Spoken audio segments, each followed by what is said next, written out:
वो है ना कि in Rome do as the Romans do, जैसा देश वैसा भेद। कि एक जगह एक मुकर्रिर साहब को जलसा के लिए, एक जगह तो नहीं कई जगह हम लोग देखते हैं यूट्यूब में मोबाइलों में आते रहता है कि हज़रत कुछ इस्लाही बयान फरमाइए। तो एक जगह दिया कि मस्जिद के सामान कूलर पंखा और ये सब वगैरह वगैरह का लोग इस्तेमाल करते हैं, तो इस पे आप कुछ फरमाएं।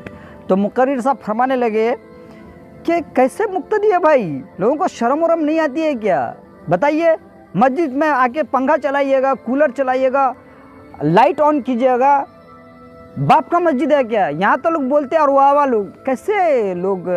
मैं ये कहूँगा कि गलत सलत बात बड़े बड़े मुकर्रिर लोग करके चले जाते हैं और एक लेबल भी लग जाता है, तो छोटा मुकर्रिर तो और ज़्यादा फॉर्म में आ जाएगा। बिकॉज वो है ना as the father as the son, जैसा बाप वैसा बेटा। तो हमारे जितने बड़े मुकर्रिर लोग होते हैं ना, जितने भी बोलना भी कुछ बोलना पड़ेगा, जितने भी बोलना ये भी गलत है। तो उनको टॉपिक दिया गया कि हज़रत आप कुछ इस्लाह फरमाएं। तो इस्लाह वो फरमा नहीं रहे थे।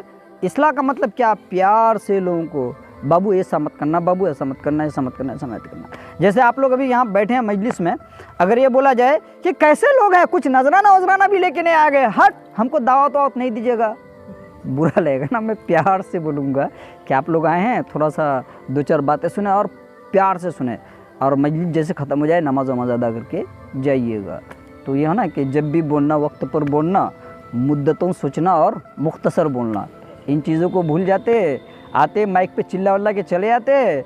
जब बड़े मुकर्रिर लोग करेंगे, बड़े हजरत लोग, बड़े उलमा लोग, तो ये बहुत गहरा असर पड़ता है। उनको ऐसा लगता है कि मैं ऐसा बोलूँगा तो सुधर जाएगा और सुधार पैदा हो जाएगा। भाई अपने अखलाक से, हुस्न किरदार से एक इंसान इंसानियत के लिए और नर्म लहजे में पैगाम हक़ यूँ दिया, जो मुखालिफ थे वो हम नवा हो गए।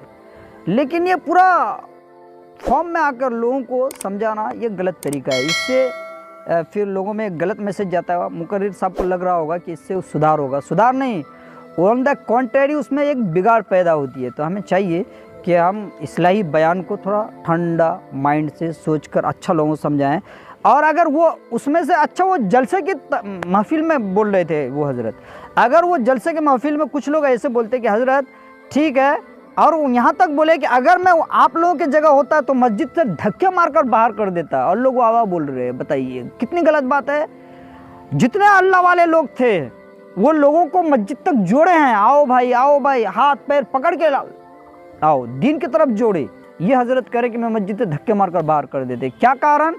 बल्ब जलाकर कुरान पढ़ रहा होगा, थक गया होगा, पंखा चला लिया होगा, या गर्मी ज़्यादा होगी तो कूलर चला लिया होगा। ये भी तो हो सकता है ना, कोई कंप्लेन कर दिया होगा, ये हज़रत को दिया होगा, ये हज़रत जो यूट्यूब चैनल में भाई लोगों को डांट रहा है, ये बड़े लोग होते हैं।